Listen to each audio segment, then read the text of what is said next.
Olá, a rádio e a TV Justiça apresentam a partir de agora mais uma edição do Link CNJ. É um programa do Conselho Nacional de Justiça que traz reportagens e conversas exclusivas com personalidades do mundo jurídico. E hoje vamos falar da violência política contra as mulheres no Brasil. Em 2021, essa violência passou a ser tipificada como crime no país. E desde então, cresce o número de denúncias de casos de humilhação, constrangimento, ameaça ou ataques a mulheres que exercem atividade política em razão de sua condição feminina. A revista Estudos Eleitorais do Tribunal Superior Eleitoral aponta dezenas de exemplos de violência política de gênero. Se são candidatas, as mulheres são vítimas de ameaças, de desqualificação por suposta incompetência e de desvio de recursos de campanha. Se eleitas, não são indicadas como titulares em comissões, nem líderes de partidos ou relatoras de projetos importantes. São interrompidas ao microfone, questionadas sobre a aparência física e a vida privada. Pela lei, esse tipo de crime pode ser punido com pena de reclusão de 1 a 4 anos e multa.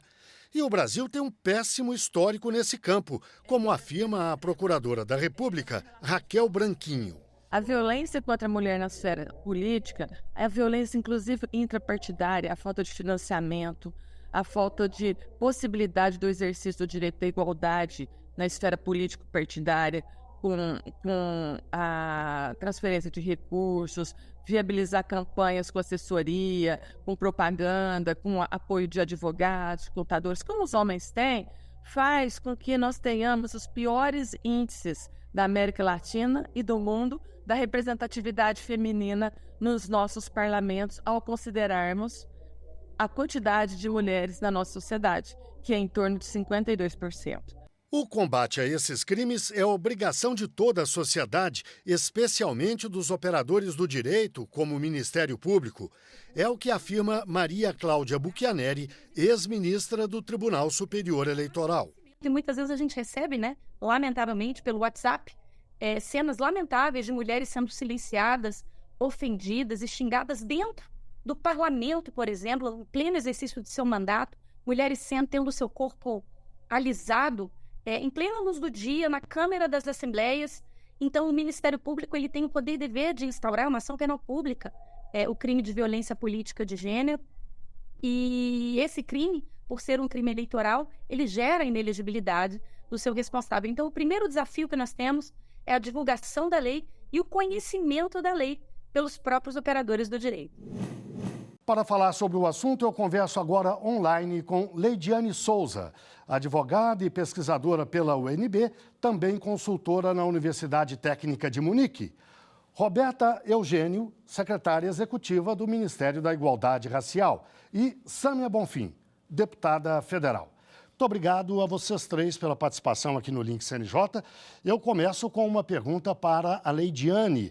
Você tem uma pesquisa, Leidiane, que trata desse assunto e que identificou características importantes da violência, da discriminação contra mulheres na política. Eu lhe pediria que falasse um pouco sobre isso, por favor.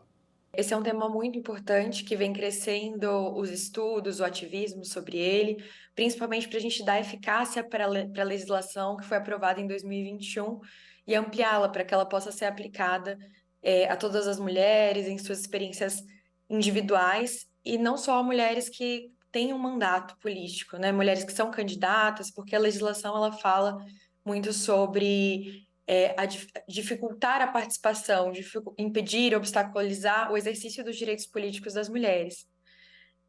Eu publiquei algumas pesquisas recentemente e ela é muito interessante, que ela fala da comparação entre o ódio recebido no Twitter, a misoginia online, recebida por mulheres que têm mandato, deputadas federais, brancas e negras, né? Brancas, pretas e pardas. E ela comparou, então, os tweets recebidos por essas deputadas, e a gente verificou que o racismo ele é muito presente para além da misoginia. Então, que há todo tipo de comentários contra religiões de matriz africana, comentários muito ofensivos que ultrapassaram a barreira de toxicidade da misoginia, e que essas duas violências elas vêm juntas. Então, quando a gente analisa, e é muito importante cada vez mais estudos, mais análises sobre o tema para a gente também combater essa violência, quando a gente analisa, a gente verifica que é fundamental ter uma perspectiva interseccional, ou seja, entender a experiência vivida por cada uma daquelas mulheres e as características delas que vão fazer parte, vão ser instrumentalizadas para a violência, mas que também vão fazer parte da vivência parlamentar ou da vivência como ativista política no dia a dia. Sâmia, eu lhe pediria que falasse um pouco da sua experiência pessoal. Como deputada federal, certamente você lida não só no parlamento, mas na sua atividade política, no seu estado, ou onde quer que seja, constantemente com o problema, eu imagino. Pediria que você nos relatasse um pouco essa situação. Acontece muitas vezes na esfera digital, né? Quando eu faço publicações nas redes sociais, elas sempre vêm acompanhadas de comentários com xingamentos, ofensas, caricaturas, todas elas carregadas de muita misoginia, comentários a respeito da minha forma física ou de uma suposta incapacidade política, uma suposta falta de inteligência e de habilidade, e sempre carregado com elementos que dizem respeito ao gênero, né? O fato de eu ser mulher. E também no espaço do parlamento.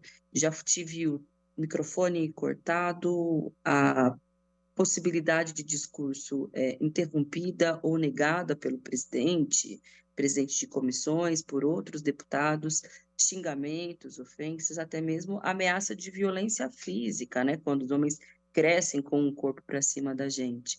Então, infelizmente, a violência política de gênero é uma realidade. Eu considero a lei de 2021 uma grande conquista, porque a violência política de gênero sempre existiu. Mas agora nós temos uma ferramenta, né? Um instrumento para poder explicar para a sociedade isso que acontece, que nos impede de exercer a nossa atividade política plenamente. E, claro, uma ferramenta para que a gente possa buscar uma denúncia. Roberto, a pesquisa da Leidiane confirma uma percepção que o senso comum indica já, que é a de que mulheres negras sofrem esse tipo de violência de uma forma muito mais incisiva, muito mais agressiva. Eu pediria agora que você falasse da sua experiência pessoal, a exemplo da Sâmia, porque, embora você não exerça um mandato eletivo, você tem uma atividade política, o cargo que você exerce tem essa característica. Então, eu pediria que você falasse da sua vida pessoal nesse caso. Como é que você lida com isso e que tipo de violência você sofre? Essa experiência a partir de um exercício político, né, seja aqui dentro ou fora da política institucional, quando se é uma mulher negra, ele é, sim, marcado por um descrédito maior, por um ódio maior, por uma percepção de incapacidade maior, né? Uma experiência que é muito comum é a não compreensão das pessoas que uma mulher com a idade que eu tenho e com as minhas características físicas possa exercer o cargo que eu exerço e transitar com todas as credenciais que nós temos, né? Infelizmente, isso é parte de uma experiência comum, mas que, mais uma vez, acho que o que nós precisamos trazer para esse bojo dessa conversa é a importância de nós desnaturalizarmos. Foi a partir do assassinato brutal da vereadora Marielle Franco, uma parlamentar eleita com 46 mil votos numa capital como o Rio de Janeiro, que esse tema se tornou visível para essa sociedade. Como a deputada Sâmia disse, ele já era parte da experiência política, o ódio desferido diante a vereadora Marielle Franco por meio desse assassinato brutal marca, infelizmente, como a nossa democracia ela é ineficiente, sobretudo quando, para além desse assassinato, nós não temos, né, 6 anos após esse assassinato, respostas sobre quem mandou matar e o porquê. Como disse a Roberta, o caso da Marielle Franco no Brasil ele é muito paradigmático. A gente tem outros casos no mundo, principalmente na América Latina, de assassinato de mulheres na política. E isso reverbera como ameaça para as mulheres que estão exercendo, que estão como candidatas. Então, a própria impunidade do assassinato da Marielle Franco no Brasil, ela é um fator de violência que segue sendo motivo para se violentar novas mulheres. Quando a gente analisa tweets, comentários. É muito comum ver o comentário de que você merece ter o mesmo fim que a Marielle. E isso é inaceitável de todos os pontos de vista, da participação política, inaceitável do ponto de vista jurídico. É fundamental que nós tenhamos uma resposta para a própria aplicação da legislação que foi aprovada em 2021. E, Sâmia, eu gostaria que você nos falasse agora sobre essa lei que trata da violência de gênero na política. O texto é bem construído, dá conta do enfrentamento dessa questão, mas eu vou pedir que você responda daqui a pouquinho, logo depois do intervalo. O Link CNJ, portanto, faz uma breve pausa e volta já já.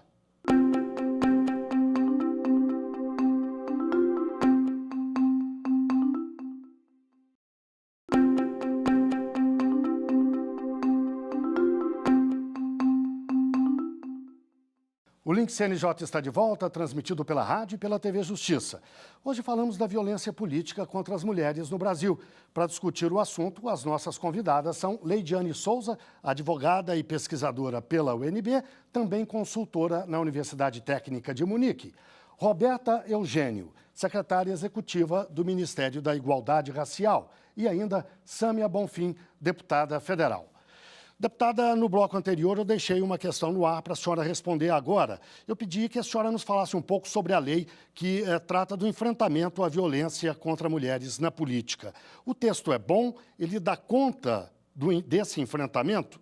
Eu acredito que sim, ele é um instrumento importante para que a gente possa buscar por justiça, por reparação, mas é uma lei que ainda pode sofrer alterações, inclusive há outros projetos de lei de adendo para considerar, por exemplo, dirigentes partidárias, aquelas que não estão no exercício do mandato e nem concorrem a eleições, mas que também estão sujeitas, infelizmente, a enfrentar diferentes formas de violência. Agora, eu acredito que o mais importante é a fiscalização e a garantia da aplicabilidade da lei. A gente costuma brincar que demora um tempo, né, para uma lei pegar. E o nosso principal objetivo é que ela se torne tão conhecida como é hoje, por exemplo, a Lei Maria da Penha, né? Ou seja, as mulheres sabem, ainda que não conheçam detalhadamente ela, mas sabem que tem algo a que recorrer caso passem por uma situação grave de violência dentro da sua casa, por algum companheiro. Muitas mulheres que estão na política ainda não têm conhecimento sobre ela, e mais do que isso, eu acredito que a nossa classe jurídica talvez ainda também não tenha total conhecimento, até por se tratar de uma lei recente, que por mais que a violência política contra as mulheres seja parte da história, enfim, da política nacional, acredito que as denúncias, né, a forma das mulheres se posicionarem com relação a ela, ainda são temas mais recentes. Foi citado, né, pela Roberta, pela lei o assassinato da Marielle como marco, e eu acredito também que foi, enfim, nos últimos 6 anos que essa temática gerou mais preocupação. Por isso que a nossa preocupação agora é garantir que ela seja cada vez mais publicizada, que sofra alguns ajustes para que possa se aplicar a mais mulheres, né, para que elas também estejam protegidas, e, claro, que ela seja de fato aplicada, que haja uma sanção, uma responsabilização. E, Roberta, o enfrentamento certamente não se dá apenas por meios jurídicos, através de leis. Se dá também no dia a dia do exercício da cidadania, da política. Eu lhe pediria que falasse um pouco sobre isso, por favor. Isso envolve a todas e todos, né? Uma responsabilidade compartilhada dos cidadãos.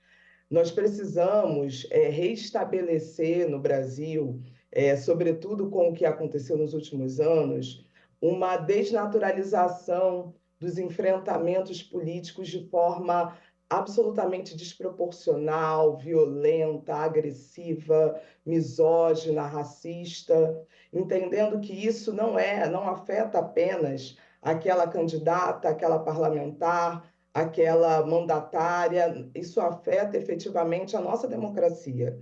É importante olhar para a violência política contra as mulheres enquanto uma tecnologia social para afetar, para destruir essa democracia. Ela, por um lado, ela ocorre direto ou indiretamente face a uma pessoa uma mulher que está num exercício de poder, mas indiretamente ela é utilizada para impulsionar àquela pessoa que está violando. Ela é utilizada no Brasil enquanto uma experiência, como uma tecnologia de marketing. Então, é importante que todo e toda cidadã estejam atentos a isso. Esse é um ano eleitoral, ou seja, verificar que um outro candidato ou uma pessoa está repercutindo algum tipo de texto violento, de ataque, endossando violência contra a mulher na política. Isso deve ser também parte do nosso dever cidadão de denunciar, de coibir, de não votar em quem exerce a política através da violência. Leidiane, o CNJ tem uma série de políticas para enfrentamento da violência contra mulheres em vários campos. Que sugestões você pessoalmente daria ao próprio Conselho, ao Judiciário brasileiro como um todo, para que ele participasse de uma forma ativa desse enfrentamento? Quando a gente olha, os julgadores, os ministros, eles são homens. Nos casos em que se discute, por exemplo, fraude à cota de gênero, que é o que é popularmente conhecido como candidaturas laranja, quando a gente discute violência política de gênero, e aí a gente traz questões muito específicas das mulheres, né, como a maternidade, a instrumentalização da raça, da orientação sexual daquela mulher que está atuante na política, e isso é muito difícil para quem está ali operando o direito, trazer uma decisão sensível. Então, o que eu recomendaria ao CNJ para dar efetividade à legislação, para os aplicadores do direito, era de realmente a gente tentar tomar conhecimento dessa lei, né? Popularizar a linguagem dessa legislação, que é uma legislação muito importante para as mulheres e, como a Roberta trouxe, uma legislação muito importante para a democracia e para a qualidade da nossa democracia. Eu recomendaria formações e também na aplicação da legislação que a gente observe a experiência de outros países, porque o feminismo brasileiro, o feminismo latino-americano, ele vem tentando enfrentar de diversas formas, tanto ao trazer a legislação, quanto ao fazer políticas nacionais que possam monitorar os casos de violência política e de tentar realmente resolver um problema que é um problema que vem desde lá de trás, né? Problemas estruturais, problemas de violência simbólica, de tentar resolver isso de uma forma mais coletiva, de trazer respostas de proteção que possam ser coletivas. Ou seja, para ajudar essas parlamentares, essas candidatas, precisa ter um judiciário sensível para essas questões que são levantadas e, esse ano, principalmente, nas eleições municipais. Bem, chegamos ao fim da nossa entrevista de hoje. Eu agradeço muito a participação de Leidiane Souza, advogada, pesquisadora pela UNB e consultora na Universidade Técnica de Munique. Agradeço também a Roberta Eugênio, secretária executiva do Ministério da Igualdade Racial, e Sâmia Bonfim, deputada federal. Agora o link CNJ da Notícias da Justiça. Vamos fazer um giro pelos estados e pelos tribunais do país. O plenário do CNJ decidiu abrir um processo administrativo disciplinar para apurar a conduta do desembargador Luiz Fernando Lima, do Tribunal de Justiça da Bahia. O afastamento do magistrado das funções foi mantido. Em outubro do ano passado, ele concedeu prisão domiciliar a um réu acusado de participar de quadrilha responsável por tráfico de drogas, homicídios e tortura. O preso aproveitou a prisão domiciliar e fugiu. O plenário do CNJ também decidiu que nos casos de seleção para cargo de chefia ou direção, não há nepotismo se não houver interferência para a nomeação. A interferência pode ser caracterizada se o indicado para o cargo tiver parente como superior hierárquico e se o órgão e local de trabalho forem os mesmos. O Tribunal de Justiça de Rondônia lançou a campanha Famílias Acolhedoras. O acolhimento é temporário, mas o amor é para sempre. Nesse programa, a criança ou adolescente em situação vulnerável é cuidada temporariamente por uma outra família. Atualmente, 186 crianças e adolescentes vivem em abrigos institucionais em Rondônia e apenas 10 estão com famílias acolhedoras. O Tribunal de Justiça do Estado quer reverter essa proporção. É hora do CNJ nas redes. Vamos ver algumas das postagens que marcaram a semana nas redes sociais do CNJ. Oi, pessoal! Sabe qual é a diferença entre acúmulo e desvio de função? Essa é uma dúvida que muita gente tem e agora vamos esclarecer para vocês. No caso de desvio de função, o trabalhador passa a realizar atividades que estão fora do que foi combinado no contrato. E essa alteração só é permitida se o patrão e o empregado concordarem e se as mudanças não gerarem nenhum prejuízo ao trabalhador. Já o acúmulo de função é caracterizado pela realização de tarefas extras, mas que estão dentro da mesma área de atuação. Nesse caso, a prática é ilegal de acordo com a CLT. Chegamos naquela época de acertar as contas com o leão. E você sabia que, além de ficar em dia com a Receita Federal, você ainda pode fazer o bem? Faça parte da campanha Se Renda à Infância, uma iniciativa do CNJ para incentivar que pessoas e empresas exerçam a sua responsabilidade social. Dessa forma, todo contribuinte pode destinar até 3% dos incentivos fiscais vinculados ao Imposto de Renda Pessoa Física e 1% do Imposto de Renda Pessoa Jurídica para o Fundo dos Direitos da Criança e do Adolescente. Assim, todos protegem e promovem o desenvolvimento infanto-juvenil. Fale com seu contador e veja como participar.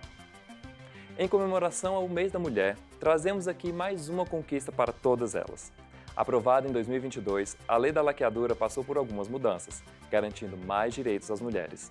Por exemplo, antes o parceiro tinha que consentir a realização do procedimento. Agora, a decisão só cabe à mulher.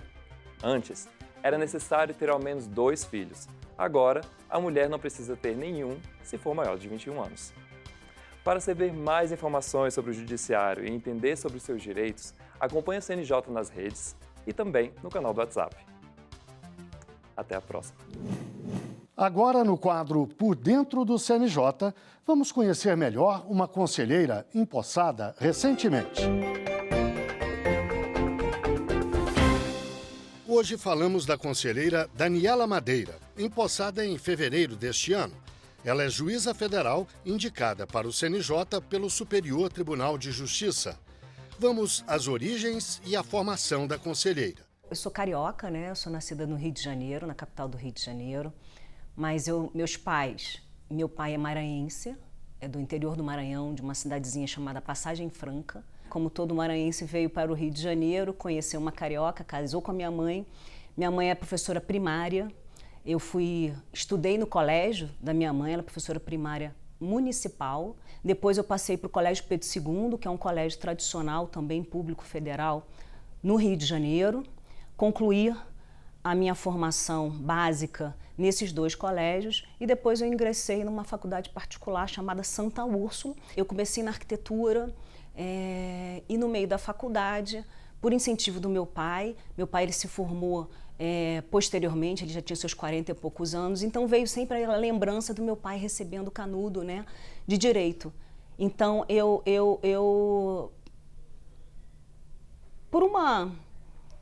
por gostar muito dele, por estar junto com ele, por ter ele como uma pessoa que eu realmente sempre admirei, meus pais não são vivos, nenhum dos 2, eu segui a carreira de direito. A vida profissional da conselheira. Eu sou oriunda da Magistratura Federal, do TRF da 2ª Região, onde realmente eu construí a minha carreira durante desses mais de 22 anos que eu tenho de magistratura. Fiquei em Petrópolis, fui juíza de Campos de Goytacazes, fiquei durante quase 10 anos na Baixada Fluminense, em Nova Iguaçu, e durante esse tempo fui mãe de 2 crianças, né, uma de 15 atualmente e outra de 18.